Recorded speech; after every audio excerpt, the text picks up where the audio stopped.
Hiya, folks. This is Rick Hammond of Triumph. This is Mark Merrill, also known as Johnny B. Bad. Hi, this is a best-selling author. I threw the best-selling there. Best-selling author, Dick Wybrow. I'm Melanie from Second Shooter. This is Jeff with Second Shooter. Hey everybody, it's Brian Allen from Bridges Ablaze. Hey, this is Sammy Lee, drummer of the band Red Rain. Yo guys, it's Mark McKay. Hey, this is Frank Fletcher. Hola amigos, this is Billy Sheehan. Hey guys, this is John Karabi. Hi, this is Jim Valance. What's up everybody, it's Logan from All the Pretty Things. Hey guys, it's Leather Leone. This is Nothing from Inside the Trojan Horse. What's up guys, Cassandra Carson here from Paralandra and the Life Project. My name's Reggie, and you are listening to the Weekly Pour podcast. Thanks so much for joining the most amazing twosome out there. It's time once again for the Weekly Pour, the show that knows everything about absolutely nothing. Here are your hosts, TbT and Ace. That is us. Welcome, welcome. I am TbT. That guy over there, that's Ace. Welcome to episode 175 of the Weekly Pour podcast, of course, brought to you by Petty's Poor Decisions. There's a commercial there somewhere, but I can't remember what it says. Anyway, it is Wednesday, March 25th. It is 68 degrees, and we're here. We thank you. Super nice day today. Yes, for sure. Thanks to everybody that's in the chat. It is already popping. It was good to get in there and look at the swath of individuals that are already talking and spewing their lovely crap. That's all I'm going to say. Of course, Mama TbT was in first. She was there about 30 minutes ago because nobody's going to take her place. She will always be first. Mrs. TbT is in, and Nat McFick is in. Very glad to see her jumping in once again. And of course, we would be horrible if we didn't mention moderator Natalie. Oh. Yeah, I know. Oh, still has her job this week. But here she is. She's in there swathing around, keeping the chat in line. I worry about Mama TbT because she's probably going to say a bunch of stuff and possibly get kicked out. So, but hopefully not. I don't know. How does one swath around? I don't know. But that's what she's doing. She's swathing around, swath around. And that's the show. You know, earlier we were talking about my background because you were talking, you know, we always have to fight with the white background. Right. I want you to know, I thought of this today. I had a white shirt on originally and changed it. If you would have wore that, I would have green screened it somehow. Yes. And just my head. Put like, I don't know, Sydney Sweeney's chest on you as you did the entire show. Of course, that's only for those that are watching. I refuse to do that for legal reasons, probably. Maybe.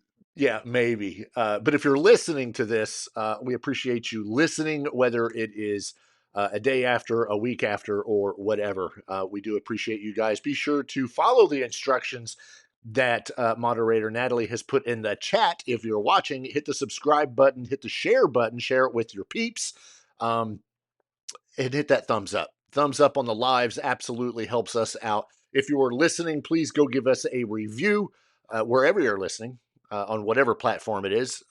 Like we always say, 4 stars or better. We won't beg you for 5, but at least 4. I mean, because I think that's a nice thing to do. That's a request. We're not beggars. No. I listened to a couple of them, a couple different podcasts, and there are some people that beg, please go leave me a 5-star review. And I'm like, why? Are you looking for sponsors? Like trying to make, like, I don't know. It's just funny to me sometimes. Right. If you're good, you're good. Yeah. Holy moly. And we have, wow, that went off the charts. And we have never, ever claimed to be good. No. But no, I wouldn't want to beg. And you know what? The thing is, how many people actually go and do any of that? Well, wait, do what? When you beg them to go give you a 5-star review. Dude, this is the world of social media. Yeah. And that's what people do. They go leave comments. They do friend requests. They go like your page.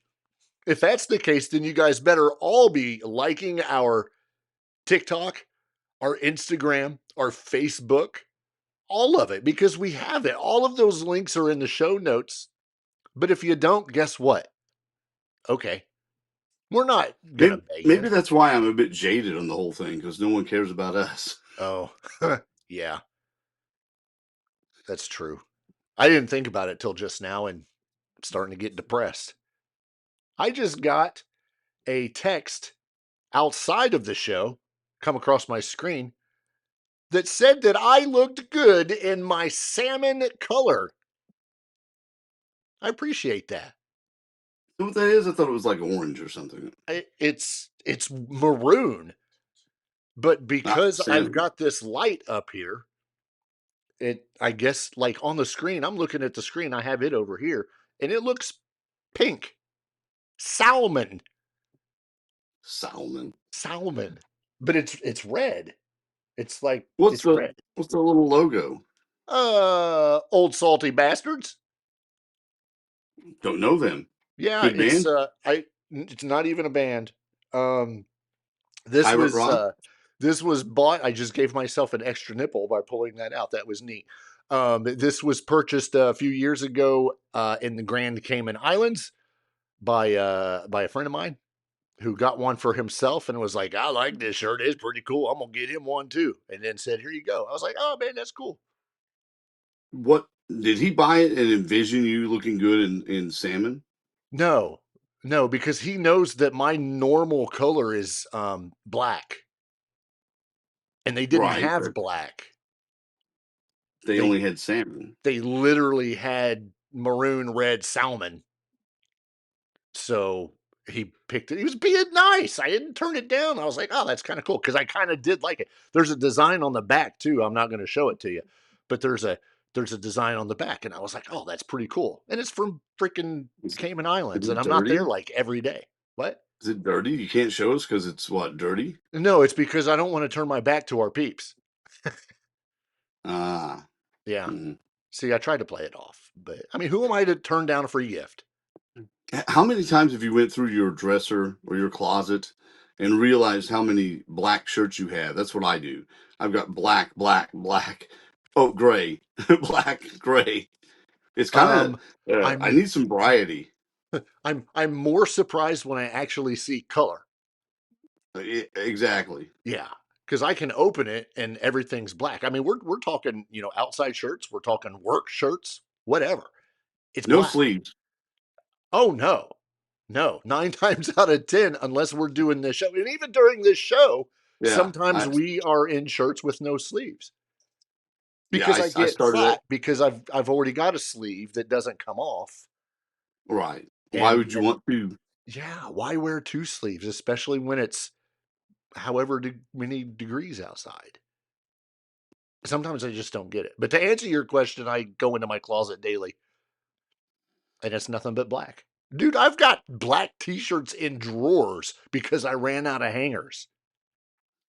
We need the I don't know if they still do that show or not, the Queer Eye for the straight guys to come and redo your closet. Whatever. I probably need it. Mrs. TbT would probably go in there and take care of my closet and be like, here, put your colors with color and your blacks with black. So that would be like the entire closet, and then that much with color, which would be kind of funny. I really should try that just to see what it looks like. And then figure out if I got room to take all the shirts out of the drawers that are black. I went through a drawer last week and found old concert shirts that I had forgotten about because they're in drawers. Can you wear them? Yeah. Okay, cool. Metallica, Kiss. There's a few of them in there. I was like, holy crap, where'd these come from? So it was like having a brand new wardrobe. And guess what? They're all black. You didn't recognize them because you didn't remember the show? That's how bad drunk you were? No, it's because they've probably been in those drawers. They're in a complete other room. They're in the room that we set aside for Lil TbT when she shows up. It was just an extra dresser, and I didn't have the hangers to hang them up. And I've got sometimes you concert don't. shirts Right. Sometimes you that don't have, want to wear them. well, I've got some that have went into a black hole somewhere. I can't find them. See, it's the dryer. It's just like the dryer eating socks. Very much so. I got to We're catch going to up talk about on something. this chat. Holy moly. Blah, blah, blah, blah, blah, blah. No. See, this chat is just going off tonight. It is ridiculous. Is that good? It is. It is. It actually is. If you're not in the chat, but yet you're watching the show, please say hi. Even just jump into the chat, say hello, say what's up. You don't have to talk to everybody, especially not the moderator, because she will kick you out. But just say hi. Just say hi. And if you hear anything weird, I am not peeing. I am not flushing a toilet. It just, there sounds like water pouring somewhere. It's weird. The microphone can pick up your shh. I swear. Not raining at your house? No, it is not. And I'm so glad. I told you, even I think yesterday, because we usually do some pre-show stuff. A couple days before the show, we start looking things up and trying to see what's going on. I'm going to be the first one to say that between last week and this week, there's not been a whole lot of interesting stories. Been a little slow, a little light. The elephant in the room that maybe only you and I can see, that we know and everybody else knows, and we don't normally talk about things unless they're rock related. However, I think this is rock related just because of the subject, the person.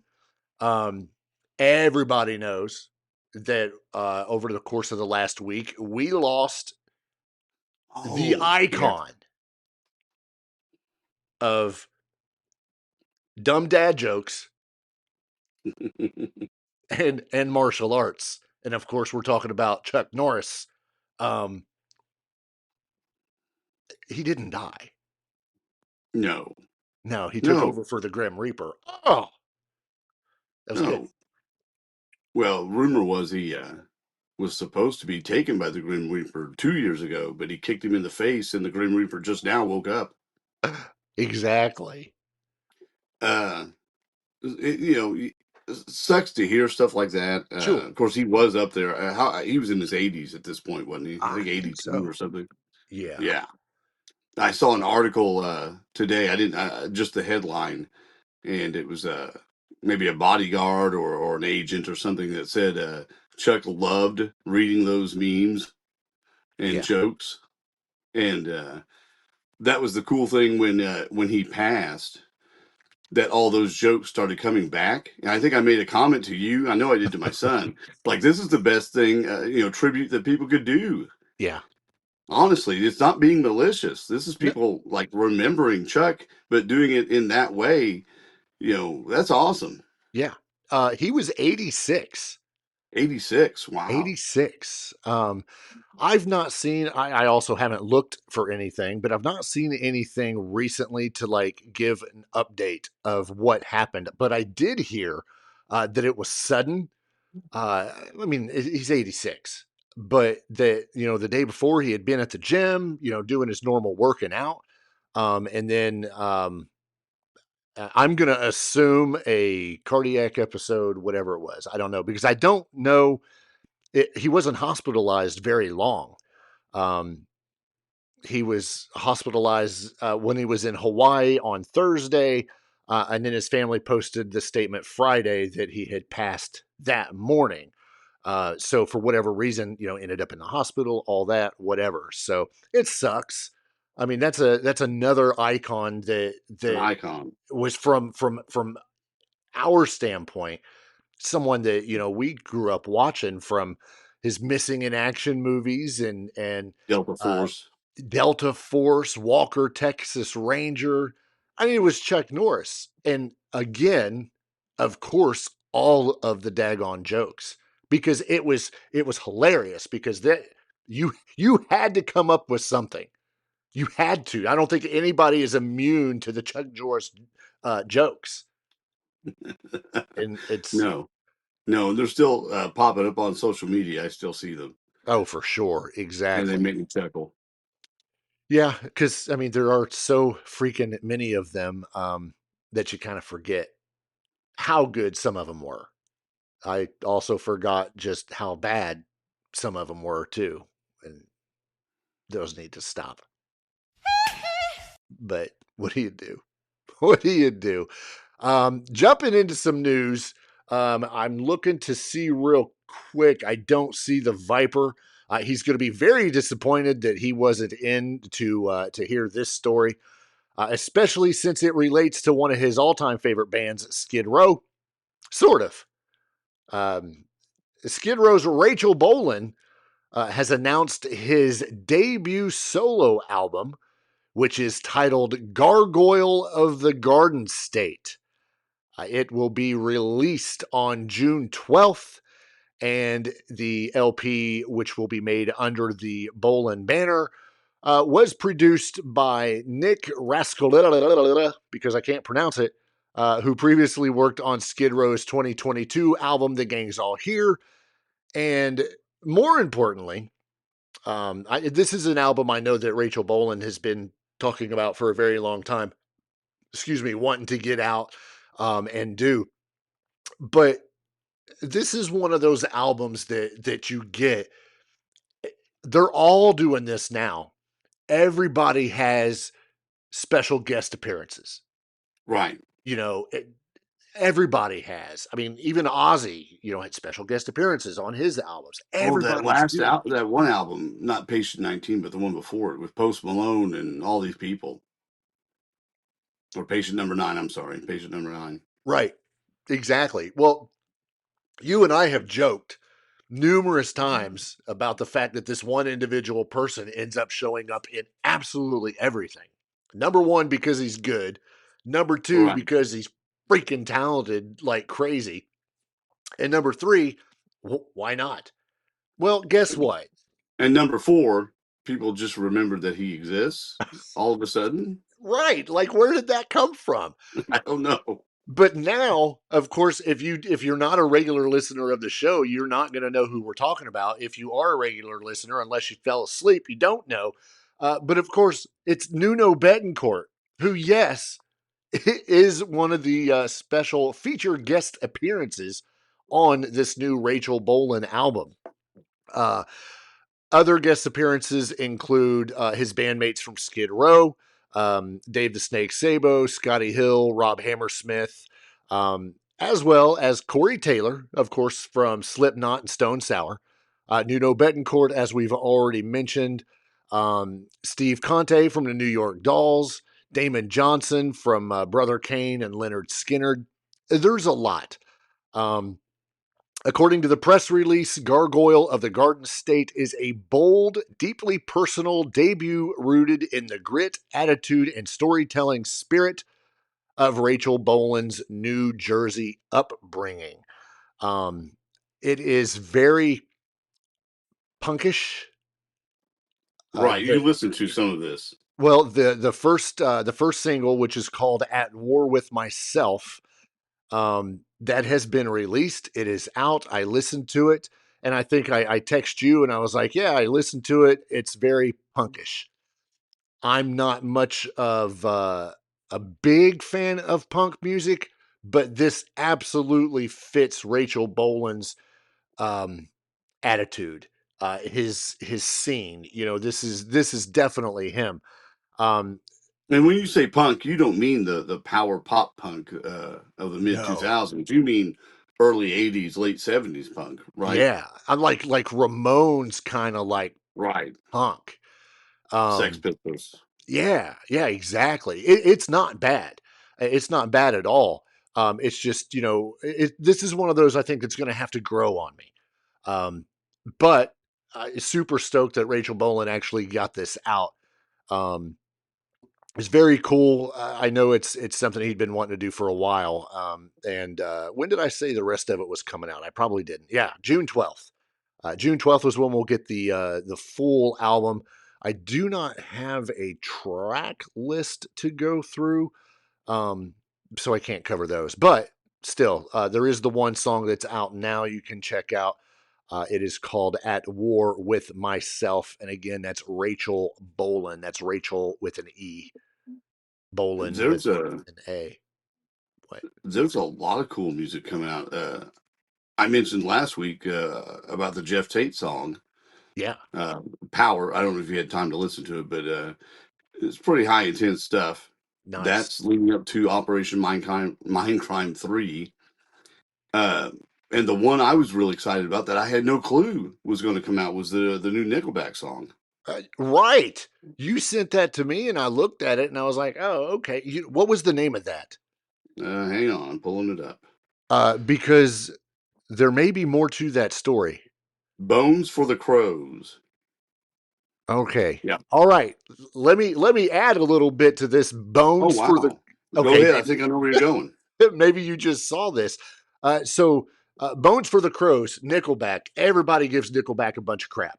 I mean, it's been that way for years. You sent it to me. I listened to it, and I think the first thing I said was, "Holy crap!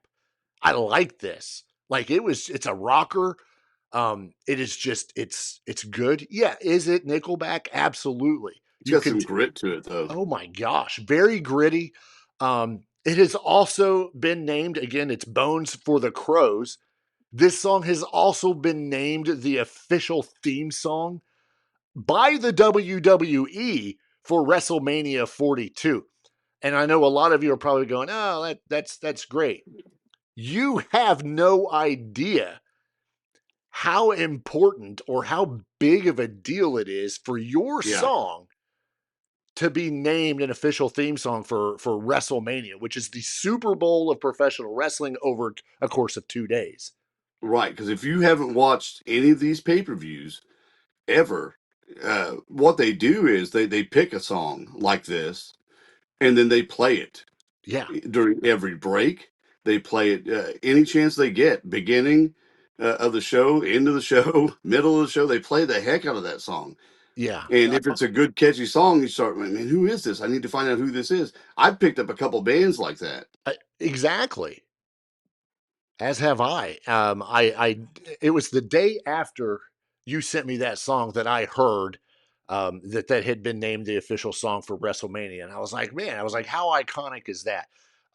It is definitely worth checking out. I highly recommend everybody go check that song out because, man, it's good. It is really, really good.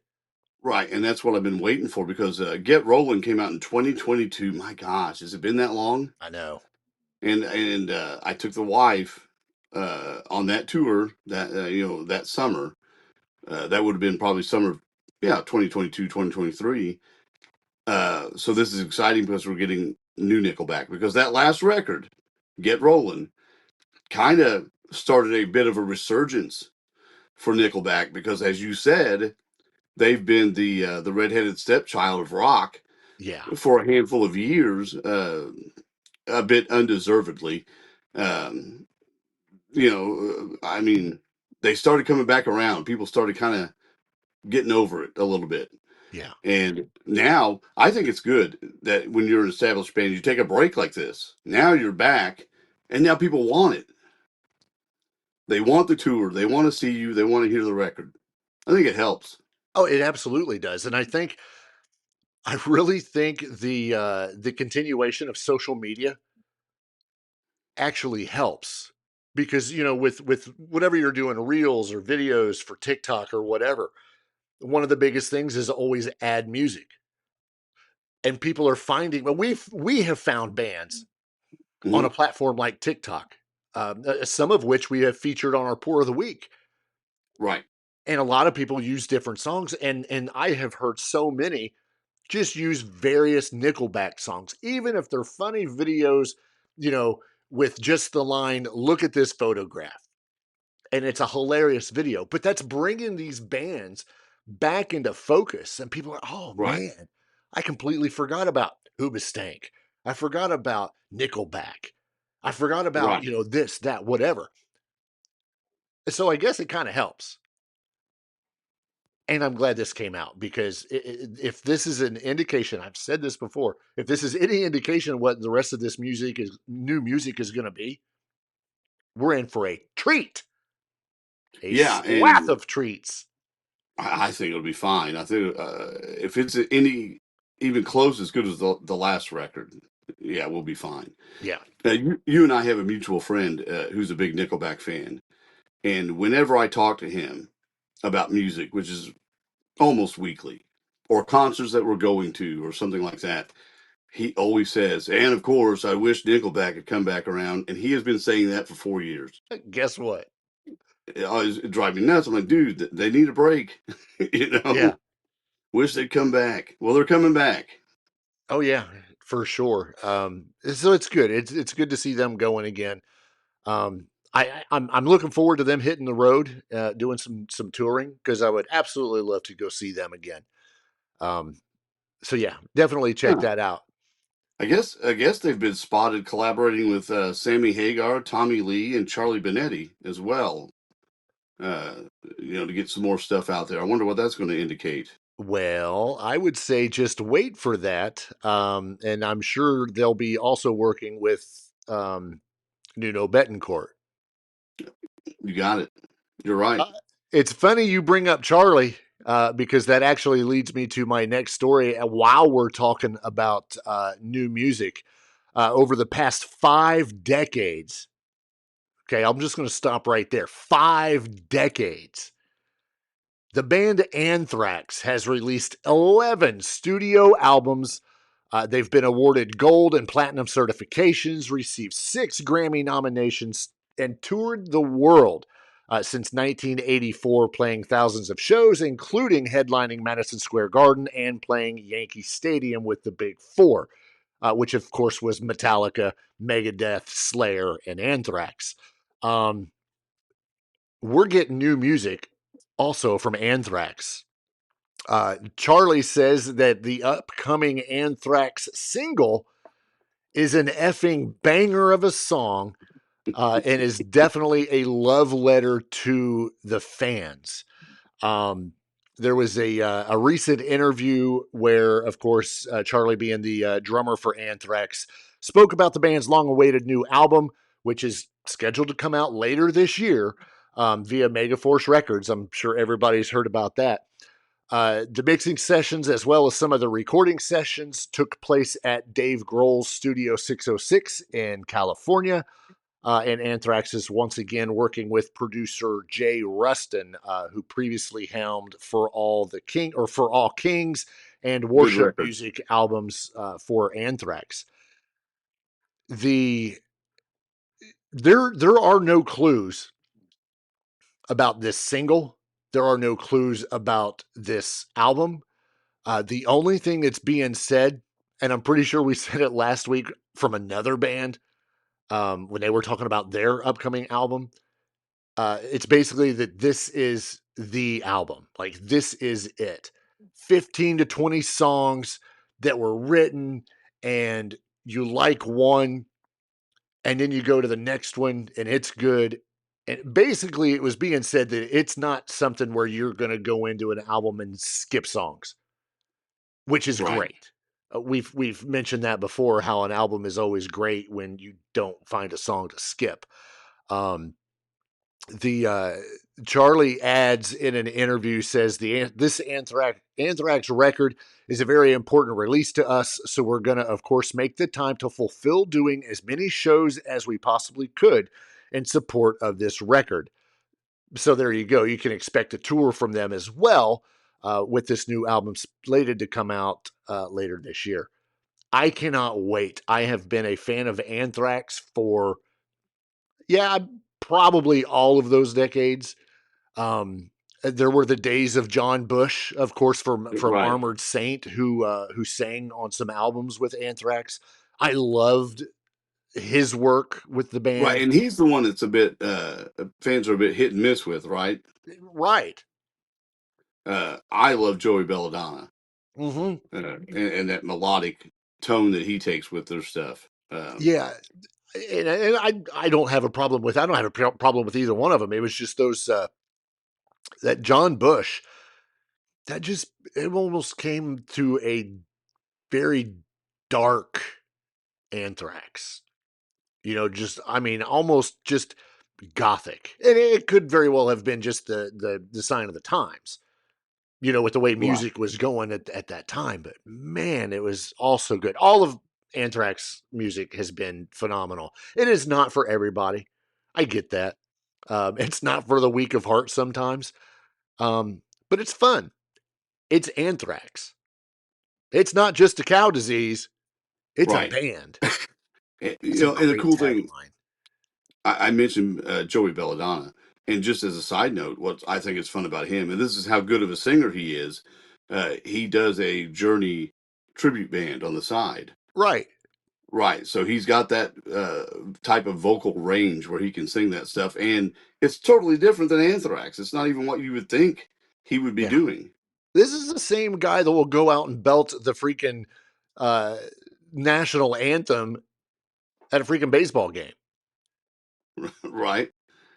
So it's not your I don't know. I want to say it's not your typical heavy metal. It is. It's Anthrax. I mean, you don't get put in the big four by not being good. Right. And not having some sort of pioneering legacy about you. Yeah. I'm super stoked about this one. Anthrax is just, if you want to go listen to their catalog, 11 albums, take an hour after the show and listen. It'll take longer, but do it anyway. And you're talking about their new record coming out. I wanted to mention, I lost the thread, but our friend Vinnie Vincent's back at it with his record again, trying to get someone to buy now just one copy for $2 million. I thought you'd like that. We'll never hear that record. I can guarantee you right now the price of Anthrax's new album will not be $2 million. I called him and didn't work out. $2 million, and apparently you're allowed to take any track off of there and do whatever you want with it. You can produce it, sell it, put it out, whatever. I'm waiting to see if someone actually does that. He retains the rights, but you have the ability to push any song you want, put it out on social media, put it out anywhere, any form, any shape, any kind, anywhere. Yeah. So we'll see. Somebody's going to have to listen to it first to even know if. Oh, you're saying not at all.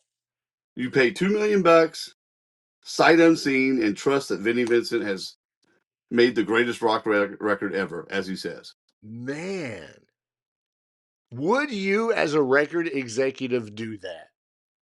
This is anyone. You can do it. No, I'm asking you. Oh, would a record? No. God, if no. you were a record executive, would you not do it? I would not do it. I would. In today's climate or 20 years ago? Right now. No, because you're not getting your return out of it, and you don't know what it is. Don't care. I would do it. You want to know? Let me tell you why. Because you will forever be known as either the fool or just you're that dude that paid $2 million for Vinnie Vincent's, what could very well be his very last album. Could have a banger on it. Could have nothing but sleepers. But you'll forever be known as the guy that did it. And you own it. You paid that $2 million. Like you said, he kept the rights, whatever. But you paid it so you could get it. So now what? If you're the record exec and you have it, do you get distribution rights to try to get your money back? Yeah. Or do you hold it back a little bit at a time? Let it out a little bit at a time to save the mystique. There's not going to be much mystique if you release the first single and it bombs and people are like, what is that? Well, I guess you better have a good ear for the 15 or 20 songs that are on it. You're not going to be able to hear it until you pay for it. Well, you got to pay for it, but then you don't let anyone else listen to it until you do. And then you may not want to let anybody else. What did we do? We bought this.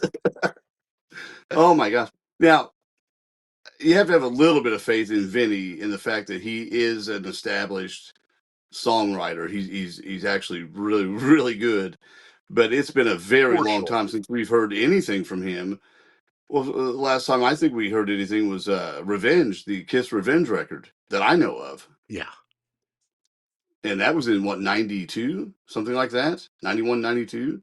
I want to say 92. Yeah. Yeah. And of course, being that it's Vinnie Vincent and a Kiss record, it did really well. Because what did he do on that? He wrote songs. He contributed music, songs. He's credited on probably 4 tracks. Look it up. Oh, that's what I'm doing, because I do remember that. We've talked about that, but I'm trying to remember what. So when you have tracks, that's what I was looking for. Yeah, I just wanna. Okay, that's a good song. Part of Paul Chrome. Stanley song. Paul Stanley. The title track, Unholy. Right. So I'm glad you brought this up. Unholy, the title track off of Revenge. The next one I'm looking at is Heart of Chrome. Right. And then the third one was I Just Wanna. Two out of those 3 were released as singles. Exactly. And now have been covered by I know Heart of Chrome has, by Jericho's cover band. Right. His Kiss so there's cover band. residuals coming in. Yeah, and people learning what that song is again, Yeah. So he's got a track record. I mean, he wrote most of the Lick It Up record with those guys. For sure. And that brought them back into relevance. Mm-hmm. There's always this thing where he saved Kiss. Well, he kind of did it twice because, their late 80s run was not so great, depending on who you talk to. True. And that Revenge record was huge record. Yeah, I loved it. Exactly. And having said that, is that enough for you to invest $2 million just to hear what he's laid down on this record? I may go to the bank tomorrow. Maybe. Yeah. I'm glad you brought up Kiss because that legit rolls us into our next story. Excellent. This one is a little bit different. Julian's Auctions, which is the world's leading celebrity auction house, announced just yesterday from the Hard Rock Cafe Piccadilly Circus the full details of its highly anticipated music icon sale. This year's collection celebrates the enduring power of heavy metal and commemorates the 50th anniversary of Kiss in London with a touring exhibition of highlights from the sale. Bidding on this full collection with over 800 items begins next month on April 27th. This is the 2-day auction will be held.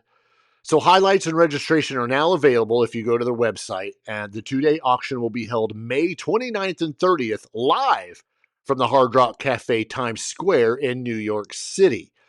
Again, items, it opens April 27th. May 29th and 30th is the 2-day auction.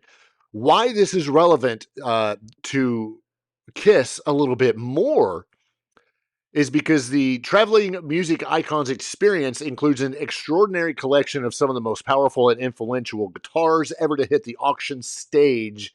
Instruments played by rock legends include Ace Frehley, Billy Duffy, of course from the Cult, Izzy Stradlin from Guns N' Roses, Kirk Hammett from Metallica, Mick Mars from Motley Crue, and Stevie Ray Vaughan, and also includes a gong played by Black Sabbath's Bill Ward.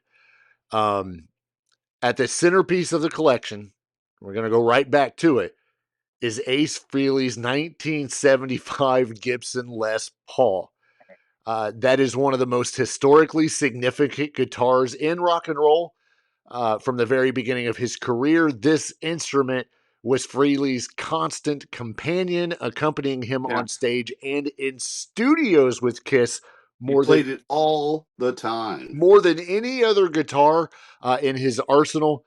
His longtime use of his Gibson Les Paul has earned Frehley a place on nearly every top 10 Les Paul players of all time.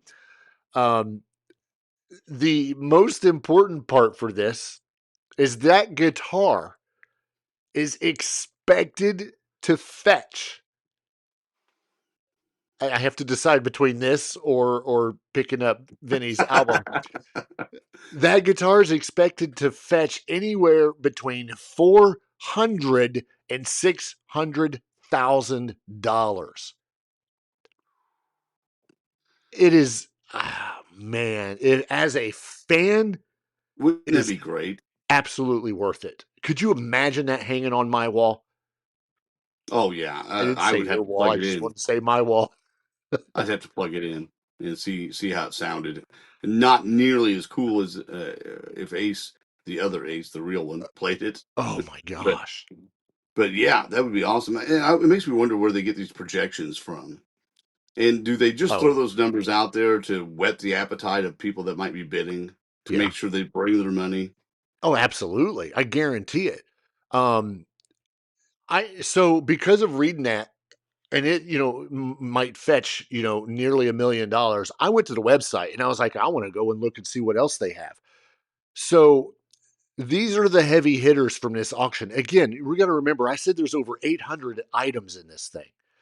That's a lot. These are the heavy hitters according to their website. Of course, there's already the 75 Gibson Les Paul that we just talked about that belonged to Ace Frehley. It also includes a 12-string 69 Guild F412 that belonged to Stevie Ray Vaughan.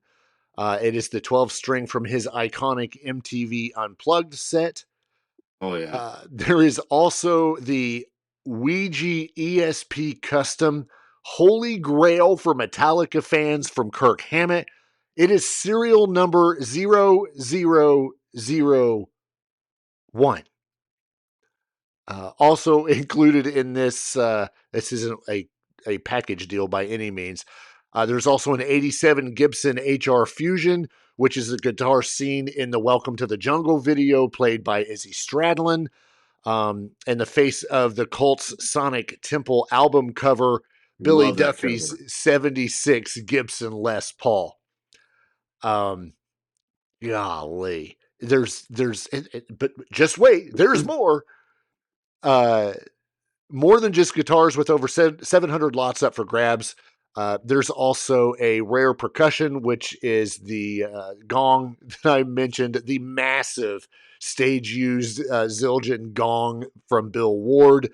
And then personal items and instruments from B.B. King, Lita Ford, Mick Mars, Dave Mustaine, Scott Ian, and something that will go well with Ace Frehley's guitar is the stage worn Ace Frehley rock and roll over kimono Oh wow. that he had, and of course Alice Cooper's leather jacket.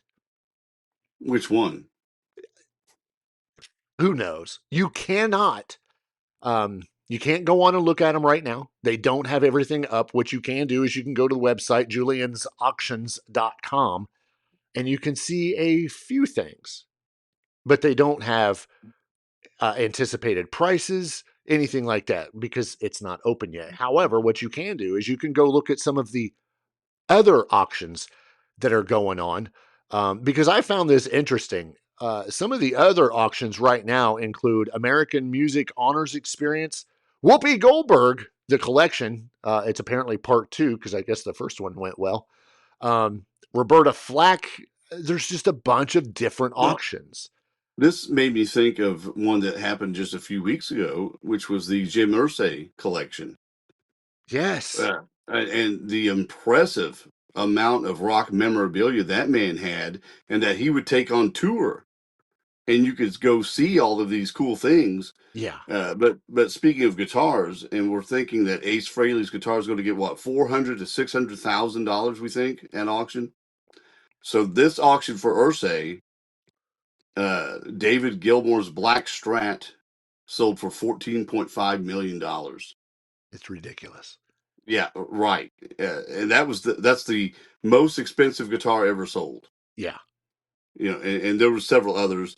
Ringo Starr's first Beatles drum kit was 2.9 million sold And at these are auction. things that he owned, that Jim Right. Irsay owned.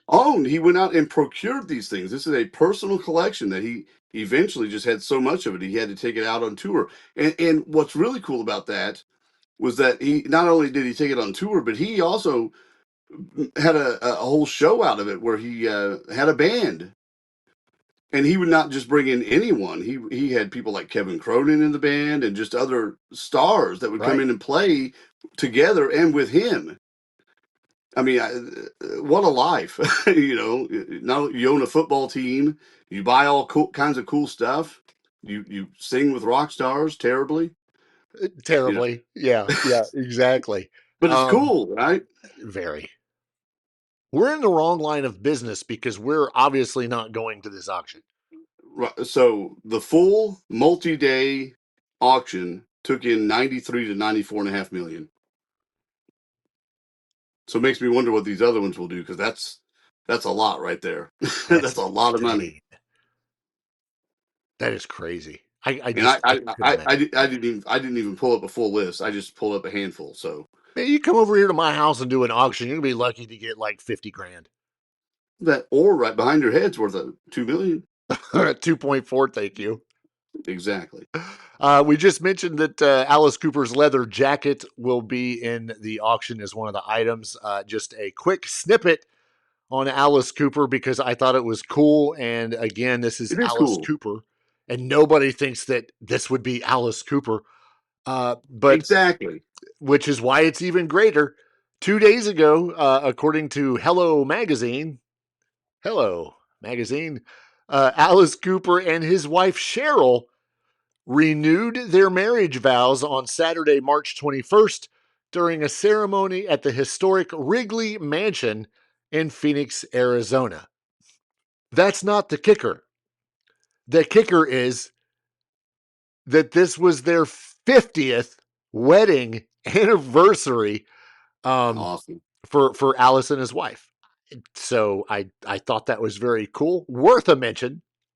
And then she proceeded to chop his head off later that night. With the guillotine. Yeah. I think it's cool that there's a magazine called Hello Magazine in 2026, but I can't buy a Sports Illustrated. Or a Maxim. Remember that? Or a Maxim, yeah. The 50th wedding anniversary celebration was attended by over 220 guests, including, of course, the 3 children of Cheryl and Alice, and, of course, their grandchildren. Alice's wife's father, 92-year-old father, officiated the ceremony, reprising the role from the couple's original 1976 nuptials. Nice. How kick-ass is that? Awesome that he was still around and able to do it. And I mean, so there's 2 feats that are amazing here. A 50-year marriage, for one. Right. And the fact that this man is still around to officiate. Yeah. That's great. Yeah. Absolutely crazy. Of course, Cheryl and Alice met when she joined his Welcome to My Nightmare show as a dancer in 1975. Cool little bit of trivia there. You just ask somebody if they know how long's Alice Cooper been married. And you're like 50 years? 50 years, fools. Everyone knows that. Yeah, duh. Maybe a couple months ago, on a previous episode, we mentioned that Metallica was partnering up with the American Red Cross with a whole bunch of different things. We were reading off some of the stuff that they were doing together. The American Red Cross has shared life-saving results with everybody after joining Metallica and its foundation, All Within My Hands. Since first launching in April of 2025, more than 25,000 blood donations have been collected across the USA. However, this movement between Metallica and the Red Cross also went global, with the band encouraging donations at overseas stops along with their M72 World Tour, blah, blah, blah. As a result, 40,000 total blood donations were collected worldwide. Amazing. That is an amazing feat, like you just said. What they're saying is that members of the Metallica family answered the call to help save lives from the very beginning, roll it up their sleeves by the thousands to support patients in need of critical care. The partnership also helped welcome a new generation of donors, as 16% of participants were first-time blood donors, and nearly half of those new donors were between the ages of 16 and 24. Their support comes amid a broader increase in Gen Z blood donors year over year, highlighting this generation's willingness to step up through simple acts of service. Once again, that is badass. Well, and they've been heavily involved in charities and such. We talked about that, like you said earlier. They were heavily involved in the California fires, the relief fund for that, I believe, weren't they? Mm-hmm. And then you got this Red Cross stuff. Metallica, who has this image as this rough and tumble heavy metal band, and they really do give back. Right. Yeah, they really do. It's very cool. There was something I was reading in regards to this, and I was trying to find it because there was a little bit of there's a little bit of help trying to get people to donate. Here we go. After launching the blood drives, individuals who donated blood or platelets at any Red Cross drive between July 29th and February 26th, that's July 29th of last year and February 26th of this year, and registered their donation, received a limited edition t-shirt, while supplies lasted, of course, and were entered to win a one-of-a-kind ESP snakebite guitar featuring an exclusive Red Cross Metallica design, personally autographed by all Metallica band members. Nice. Yeah. So donate blood and get some swag is very cool. Our last couple of stories that we have for you this evening are related because they both revolve around books. Of course, we have had world-renowned and best-selling author Dick Wybrow on the show before to talk about his books. But we just got notification here in the last week that Dave Mustaine's book, which is called In My Darkest Hour, finally has an official release date, and we know what the book cover looks like. This book is scheduled for a September 8th release. Again, it is called In My Darkest Hour, and it will detail Dave Mustaine's gnarly treatment after he was diagnosed with squamous cell carcinoma at the back of his tongue in 2019. He calls this one of the most harrowing experiences of his adult life. It was a 7-year journey through cancer treatment and onward into remission. This story is considerably more than just go to the doctor, get diagnosed, get treatment, and hopefully he lives happily ever after. It was That's a what journey. I was hoping. Yeah, it's a journey of him saving himself, staying alive, keeping his family together, and continuing to make music through it all. It is sure to be an amazing read, especially when you consider it's Dave Mustaine, and this is going to be him at his most revealing, vulnerable, and true self. What you see and hear in the albums and see in the videos and on stage, it's not going to compare to what you're reading from the man. Well, what you just listed seems to be much more of a compelling type of story too. We're talking 7 years of dealing with this cancer, and then like you read, dealing with family issues, band issues, treatment, and all these things, these ups and downs, and trying to keep it all together. Right. That could be a lot for anyone. So it could be a very compelling read It really could. Yeah, I'm sure it will be. Looking forward. That is going to be again on September 8th of this year. So, a few more months, we'll get it. I'm going to pop up I'm going to put our cameras down. I want to pop up the cover to this in just a minute. I'm going to do it along with the other book that we're going to mention. This book is actually from Rikki Rockett, of course, the drummer from the band Poison. His long-awaited memoir entitled Ghost Notes, My Life in Poison, is scheduled to be released sometime this year. Don't have an official date, just sometime this year. Rikki Rockett, of course, has said that he wanted to write this and was going to talk about everything from ghost stories. Because if you don't know anything about Rikki Rockett, go to YouTube, look him up, and look up Rikki Rockett ghost stories, haunted houses, something like that, and see some of the stuff he does. It's very cool. He does some pretty cool stuff with ghost hunting. Oh, really? Yeah, very, very well worth checking out. Excuse me. So this book is going to cover a lot of the, it's kind of semi-autobiography, but more focused on things that people wouldn't know. There's more depth. A lot of the things are what you wouldn't expect. You've heard some of the Poison stories, but you've not really dug into the deep stuff. And according to Rikki Rockett, this book will dive into some of that big stuff. So there again, maybe maybe another good read, especially for longtime Poison fans. Right. This says it takes place early in the career. So the first 3 records, roughly. Right. And we've heard all the stories, but we haven't heard all the stories, you know? Exactly. I'm going to throw up both of these album covers, both of these book covers. So I like that Rikki Rockett cover. Yeah. Ghost Notes, Rikki Rockett, My Life in Poison. It's going to be good. I'm sure that one's going to be good. And of course, Dave Mustaine, In My Darkest Hour.